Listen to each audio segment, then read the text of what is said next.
The desert. It covers countless thousands of square miles of the Earth's surface and drowns a man's tracks as surely as if it were the raging sea. And a man alone, set down in the midst of this barren, relentless waste, seems but a pitiful, helpless thing indeed. It is just past dawn when Conan sees the man. Already the blood-red sun beats down like some great beaming hammer upon the Cimmerian's brow as his Ambulan stallion gallops across the ever-shifting sands. For a moment, a thought crosses his mind. Mirage. But then... By God, it is a man, out here alone in the middle of the desert. Hard to make him out. Whoa, boy, steady.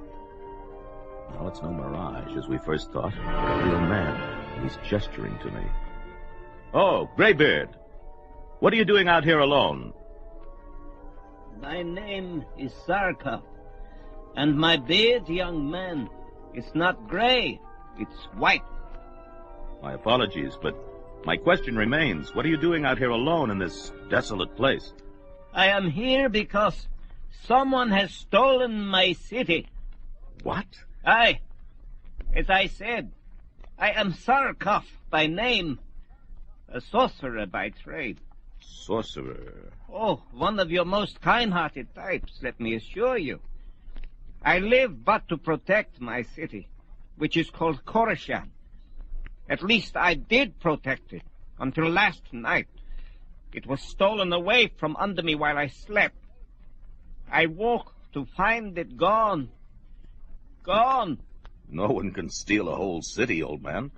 Then what am I doing here out in the middle of nowhere? I'll admit I don't know, but I can't... He stole it, I tell you, right from under my nose.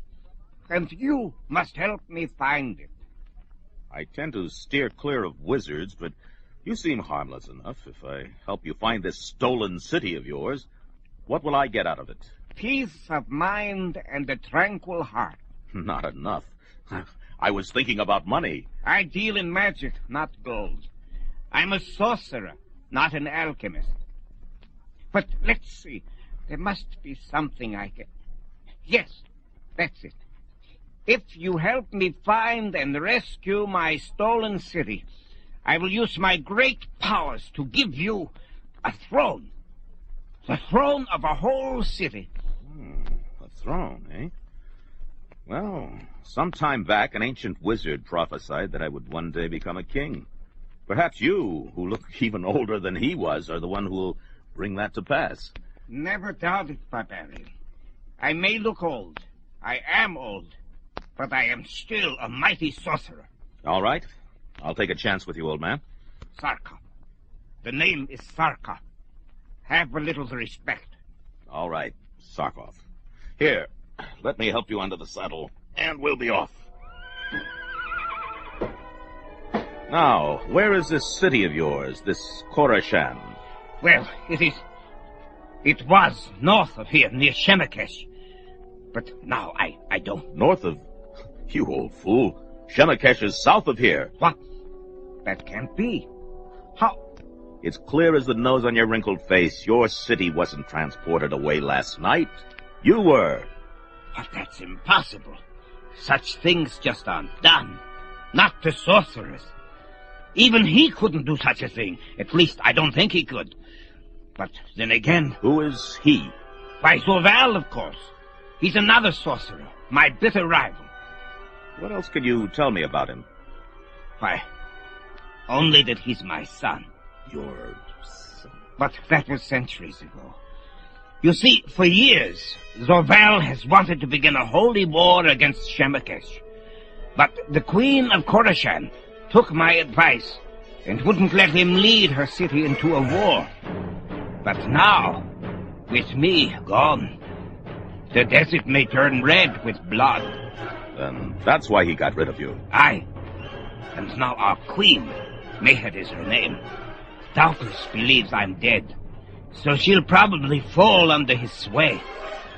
Right this moment, he's probably drafting all able-bodied young men to fight his holy war for him. Do you think he knows I found you and plan to help you? Oh, I'm quite sure he does. Why? Well, Just look up at the sky.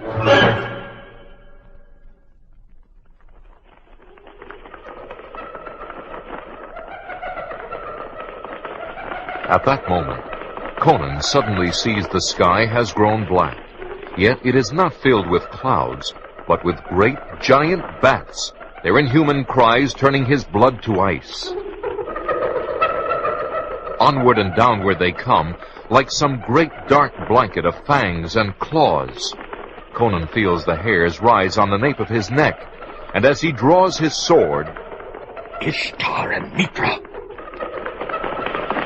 They are the shadow bats. They're a special creation of my son. He's always been very proud of them. You're a sorcerer. How do we fight them? I'm afraid I've never been able to. I guess you might try your sword. Just then, the great bat-like monsters are upon them. With a snarl that is lost among the gibbering, flittering mass, the Cimmerian swings his great broadsword again and again, cutting the swath through them. Shadow bats are not. They're solid enough to be cut and to die. I found. But so many of them. My sword. Let go of me. It's no use, Barbarian. Now it's got us both. All we can do is relax and hope it takes us to Zorval.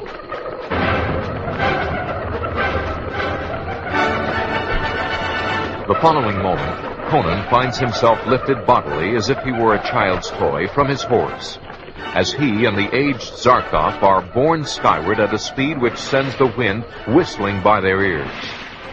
He's veering off from the rest. Then he must be taking us to Korashan. I've still got my knife. But no sense using it now. We're too high up. If I slew the creature, we'd just fall to our deaths. Got to bide my time. Look! There it is! You mean... Yes, Korashan. My stolen city. I recognize the castle. See? In fact, that's where it seems to be taking us now. We're descending. Lower sweeps the circling, gigantic bat. Finally, they are directly over the castle grounds. We're low enough to survive now if this thing dropped us. Must strike! Now! Stung by the barbarian's hard-thrust weapon, the startled monster drops both Conan and the wizard.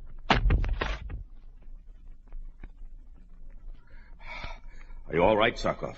Yes, but where are... We fell through a skylight, but I guess your magic made us land unhurt. We're in some vast chamber. Ah, then we are bruised, but unbowed. But that is only a matter of time, Zarkov, for both of you. Who the devil? Zorval! Now I see him. There in the shadows. Son or not, Zarkov, he's an evil-looking specimen.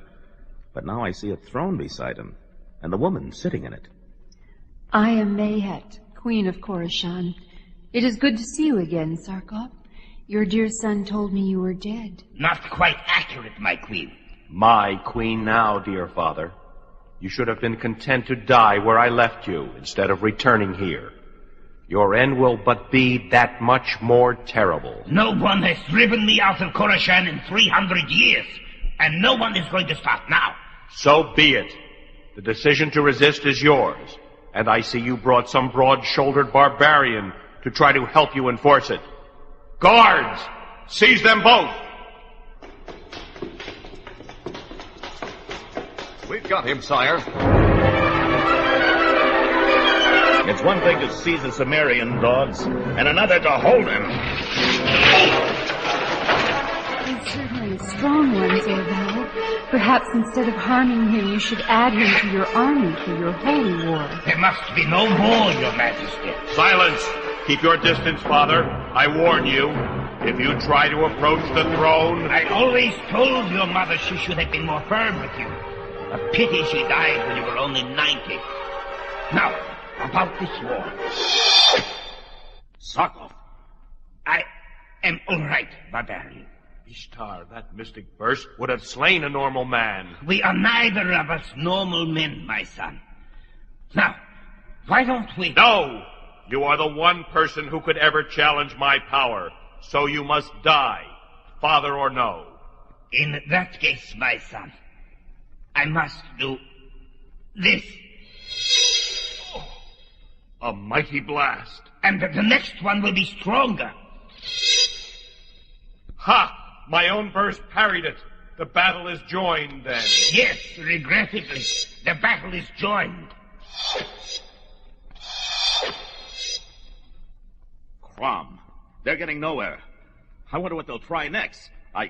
Then suddenly, before the startled eyes of the barbarian and the young queen, each man conjures up a glowing, mystic warrior, a shining double of himself, and the two of them clash in cosmic combat.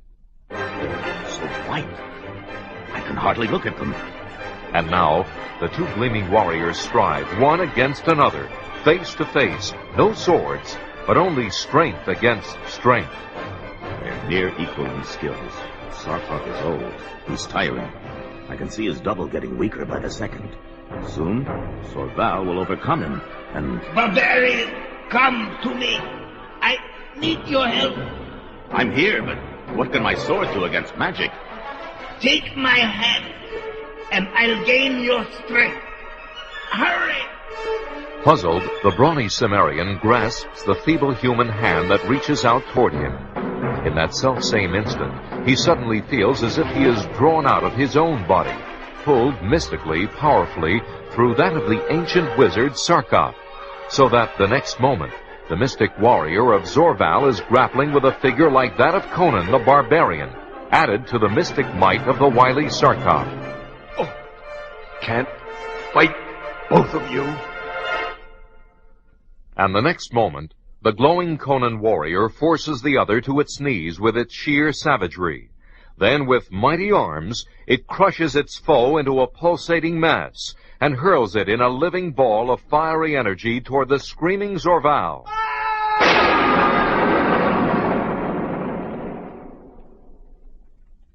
Then, when the light has faded... Where is Zorval? My son is no more.